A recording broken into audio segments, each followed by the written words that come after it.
আমরা পড়বো। তো সুচেতনা খুবই একটা ইম্পর্টেন্ট একটা কবিতা। তো খুবই এইচএসসির জন্য খুবই ইম্পর্টেন্ট হচ্ছে সুচেতনা। ঠিক আছে? তো সুচেতনা পড়ার আগে আমরা আসলে জানা উচিত সুচেতনা কে লিখেছেন? সুচেতনা লিখেছেন হচ্ছে কবি জীবনানন্দ দাশ। তো ওনার সম্পর্কে হালকা টুকটাক একটা ইম্পর্টেন্ট কিছু জিনিস জেনে নেওয়া যাক। আসলে জীবনানন্দ দাশ 1899 সালে 17 ফেব্রুয়ারি বরিশাল জেলায় জন্মগ্রহণ করেন। হ্যাঁ, এখন কথা হচ্ছে এই যে জীবনানন্দ দাশ 1899 সালে জন্মগ্রহণ করেন, এটা আমরা মনে রাখবো হচ্ছে কাজী নজরুল ইসলামের জন্মসাল দিয়ে। তো কাজী নজরুল ইসলামও কিন্তু 1899 সালে জন্মগ্রহণ করেছেন। ঠিক আছে?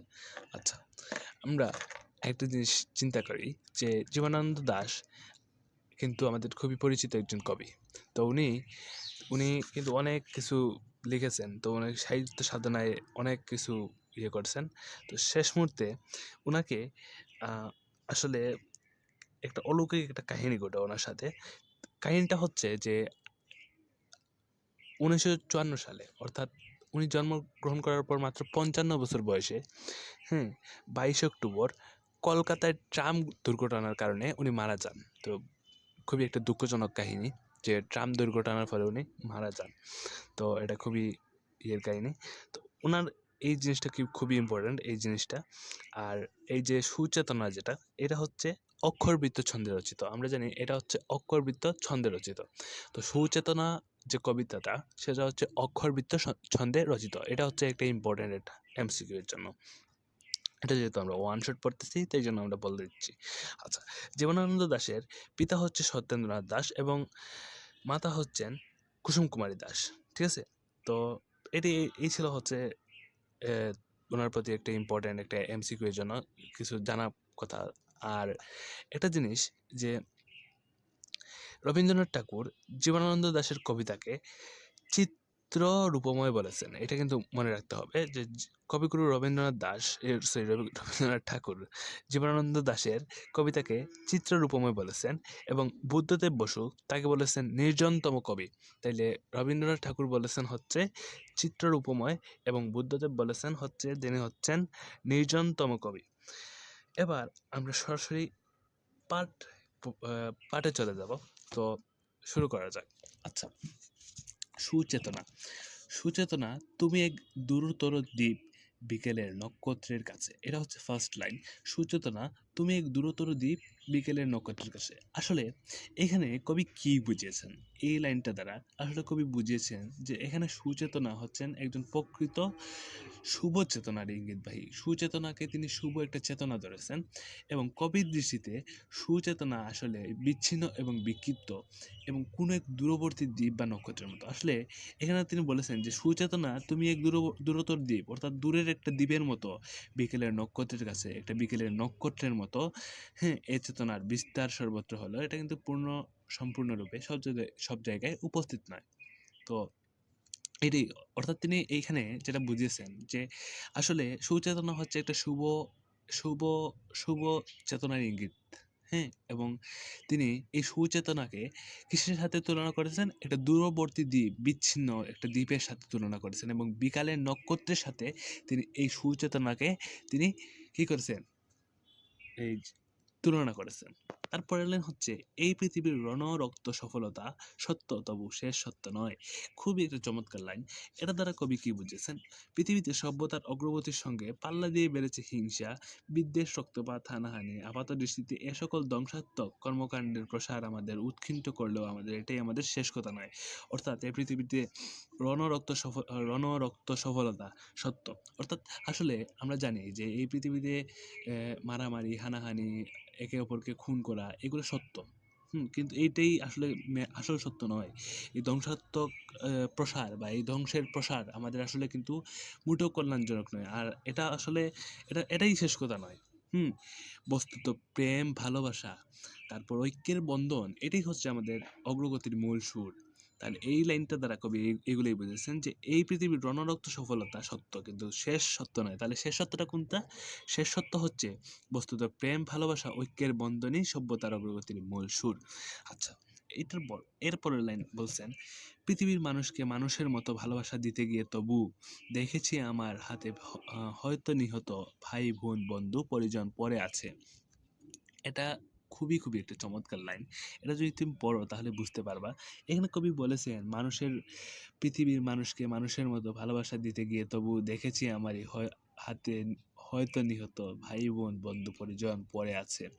অর্থাৎ মানুষের প্রতি ভালোবাসা থেকে তাদের কল্যাণে কাজ করতে গিয়ে কবি দেখেছেন যে এখানে অনেক অশুভ শক্তি আছে। এই অশুভ শক্তির সাথে তিনি সংঘর্ষে লিপ্ত হতে হচ্ছে। সত্য ন্যায় প্রতিষ্ঠার লক্ষ্যে অসংখ্য প্রাণহানি হচ্ছে। এ রক্তপাত এ রক্তপাতে যে শক্তিকে পরাস্ত করা হয়, এই রক্ত আসলে উনারই কোনো ভাই বা বোনের রক্ত। এটাই ভাই বা বন্ধুর রক্ত আর কি। মানে পৃথিবীর মানুষের মতো ভালোবাসা দিতে গিয়ে, অর্থাৎ পৃথিবীর মানুষকে তিনি ভালোবাসা দিতে গেছিলেন। তো এখানে গিয়ে দেখলেন এখানে অনেক অশুভ শক্তি রয়েছে। এই অশুভ শক্তির সাথে তিনি সংঘর্ষে লিপ্ত হতে হয়েছে। হ্যাঁ, এই ভালোবাসা দিতে গেলে বা মানুষের কল্যাণ করতে হলে এই অশুভ শক্তির সাথে কিন্তু তিনি লড়াই করতে হয়েছে। এই লড়াইয়ের ফলে যে রক্তপাত হয়েছে, এই রক্তপাত আসলে কবি বলেছেন এই রক্তপাত হচ্ছে উনারই কোনো ভাই বা বন্ধুর রক্তপাত। বুঝতে পারছো কি একটা কবিতা লিখছে ভাই। আচ্ছা, পৃথিবীর গভীরতর অসুখ এখন মানুষ তবুরিনি পৃথিবীর কাছে। আসলে কবি বলেছেন যে পৃথিবীর গভীরতর অসুখ এখন মানুষ তবুরিনি পৃথিবীর কাছে। হিংসা বিদ্বেষে পরিপূর্ণ বর্তমান পৃথিবী, চারিদিকে যুদ্ধ হানাহানি রক্তপাত, এ যেন পৃথিবীর গভীরতর অসুখে পরিণত হয়েছে। অর্থাৎ তিনি আসলে এটাই বুঝিয়েছেন যে পৃথিবীর গভীরতর অসুখ, অর্থাৎ পৃথিবীর গভীরতর অসুখ হচ্ছে কোনটা? এই যে চারিদিকে মারামারি হানাহানি, তারপর খুন চুরি ডাকাতি, এগুলোই হচ্ছে পৃথিবীর অসুখ। হিংসা বিদ্বেষ পরিপূর্ণ বর্তমান পৃথিবী, এইগুলোই তো আসলে আসলে হিংসা বিদ্বেষে পৃথিবী ভরে গেছে। এবং এই পৃথিবীর গভীর অসুখে পরিণত হয়েছে কোনগুলা? এই মারামারি, এইগুলোই হচ্ছে অসুখ। এইগুলাকে তিনি অসুখের সাথে তুলনা করেছেন, মারামারি হানাহানি। মানুষ তো বুড়িনি পৃথিবীর কাছে, তবে মানুষ এসবের বিপরীতে অনেক মানুষের শুভবোধকে ধারণ করেন। ইতিবাচক এই বোধকে মানুষকে চালিত করেছে প্রগতির পথে, এর জন্য মানুষ পৃথিবীর কাছে কৃতজ্ঞ। অর্থাৎ এখানে বলেছেন মানুষ তো বুড়িনি পৃথিবীর কাছে, তবে মানুষের এসবের বিপরীতে অনেক মানুষ শুভবোধককে ধারণ করেছেন। অনেক, আসলে সব মানুষ তো সমান না, তাই না? অনেকে খুন খারাপি করে। তো এই মানুষের বিপরীতে অনেক মানুষ আছে এই এই ভালো কাজ করে থাকে, এই শুভবোধককে নিজের আত্মায় ধারণ করে। ঠিক আছে, ইতিবাচক এই বুদ্ধি মানুষকে চালিত করেছে প্রগতি, অর্থাৎ মানে অগ্রগতির পথে। এর জন্য মানুষ পৃথিবীর কাছে চিরকৃতজ্ঞ থাকবে। ঠিক আছে। আচ্ছা, সুচেতনা এই পথে আলো জ্বেলে। আমরা আগেই বলেছি যে সুচেতনা হচ্ছে কিসের প্রতীক? একটা শুভ কাজের প্রতীক। সুচেতনা হচ্ছে একটা শুভ কাজের প্রতীক। আচ্ছা, সুচেতনা এই পথে আলো জ্বেলে এই পথে পৃথিবীর ক্রমমুক্তি করবে। এটার দ্বারা কি বুঝেছে? যে সুচেতনা অর্থাৎ শুভবোধককে ধারণ করে। আমরা জানি সুচেতনা আসলে শুভ একটা চেতনাকে ইঙ্গিত করে, আমরা প্রথমেই বলেছি। আর এখানে কবি বলেছেন যে সুচেতনা এই পথকে আলো জ্বেলে এই পথের পৃথিবীর ক্রমমুক্তি হবে। তাইলে এখানে বলছেন সুচেতনা অর্থাৎ শুভবোধককে ধারণ করে ধীরে ধীরে সমাজ থেকে সকল নেতিবাচকতা দূর হবে। অর্থাৎ সুচেতনা এই পথে আলো জ্বেলে যদি শুভ কাজ আমরা করতে থাকি বা ভালো দিকগুলো যদি আমরা পরিস্ফুটন করতে পারি আমাদের জীবনে, তাহলে আমাদের সমাজ আমাদের দেশ অগ্রগতির পথে চালিত হবে। এটা আমরা সবাই জানি।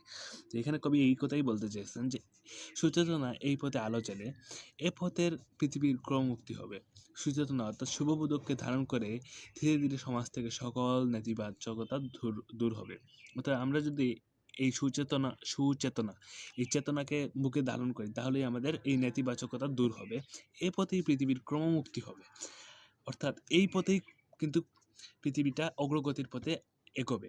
আমরা যদি এই সুচেতনাকে আমরা বুকের ভিতরে ধারণ করি, তাহলে সে অনেক শতাব্দীর মনীষীর কাজ আর বহুকাল ধরে বহু মনীষীর প্রচেষ্টা দিয়েই তা সম্ভব হবে বলে কবির বিশ্বাস। তাহলে এখানে বলেছেন কবি সে অনেক শতাব্দীর মনীষীর কাজ। আসলে অনেক মানুষ এই শুভ কাজ করে থাকে। তো এই শুভ কাজ করতে হলে এটা কিন্তু অনেক একটা প্রচেষ্টার মাধ্যমে এই পৃথিবী আজকের এই পৃথিবী রূপান্তর হয়েছে।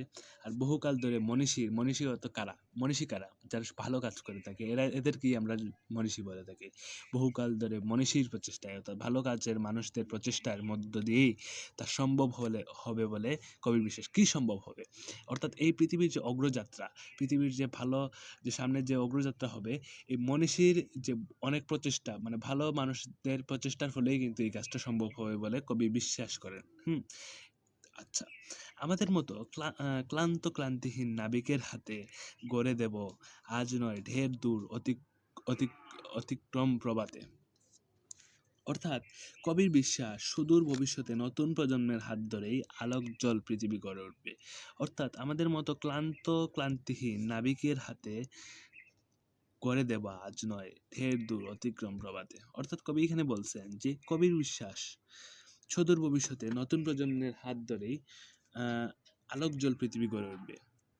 তাহলে এখানে নাবিক বলতে কাদের বুঝেছেন?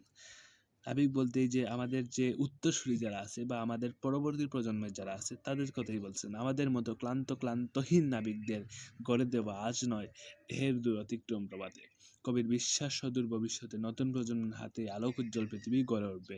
আর এই কবিতাটিতে আজ না হলেও দূরবর্তী সেই সমৃদ্ধ পৃথিবী গড়ে তোলার প্রত্যয় ব্যক্ত করেছেন তিনি। এটা খুবই ইম্পর্টেন্ট লাইন, যে আমাদের মতো ক্লান্তহীন নাবিকদের হাতে, অর্থাৎ আমাদের মতো আমরা যেভাবে মানে ক্লান্তহীন নাবিকদের হাতে গড়ে দেব আজ নয় ঢের দূর অন্তিম প্রভাতে। অর্থাৎ কবির বিশ্বাস সুদূর ভবিষ্যতে নতুন প্রজন্ম আসবে যারা, তাদের হাত ধরেই কিন্তু আমাদের এই পৃথিবী গড়ে উঠবে, এই আলোক উজ্জ্বল পৃথিবীটা গড়ে উঠবে।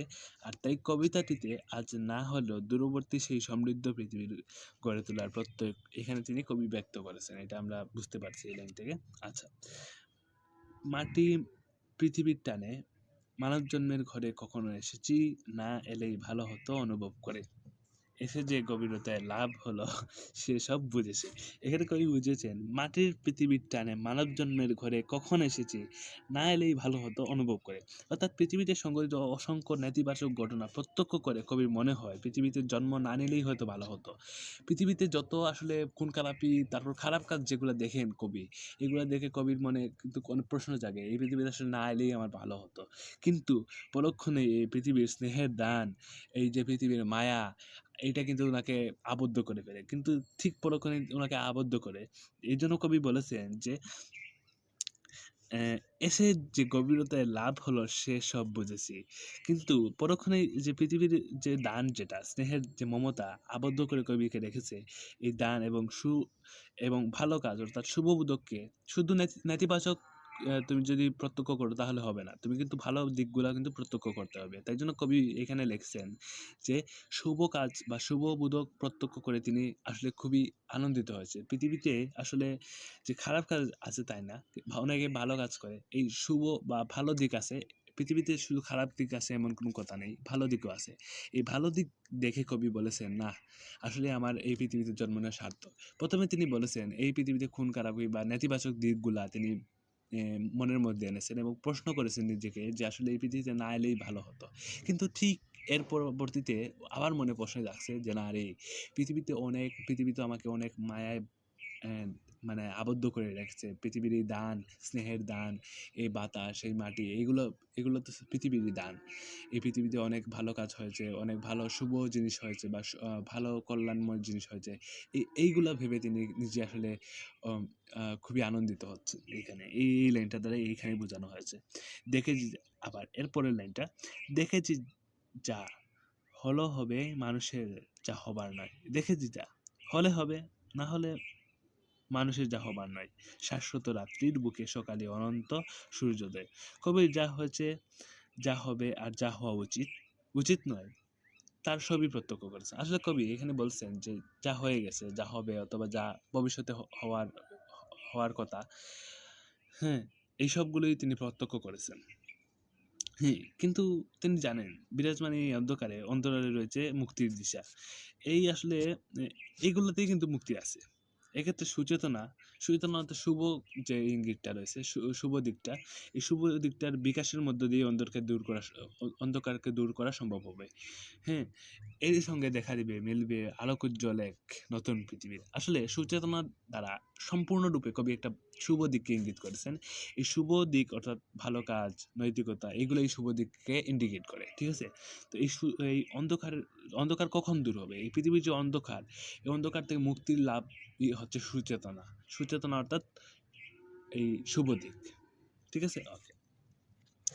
আর এরই দ্বারা আমরা যদি এই শুভ দিককে কাজে লাগাই বা সুচেতনাকে আমরা মনে ধারণ করি, তাহলে কিন্তু আমাদের এই আলোকোজ্জ্বল এক নতুন পৃথিবীর জন্ম হতে পারে। তো এই হচ্ছে আমাদের একবার সিম্পল জিনিস।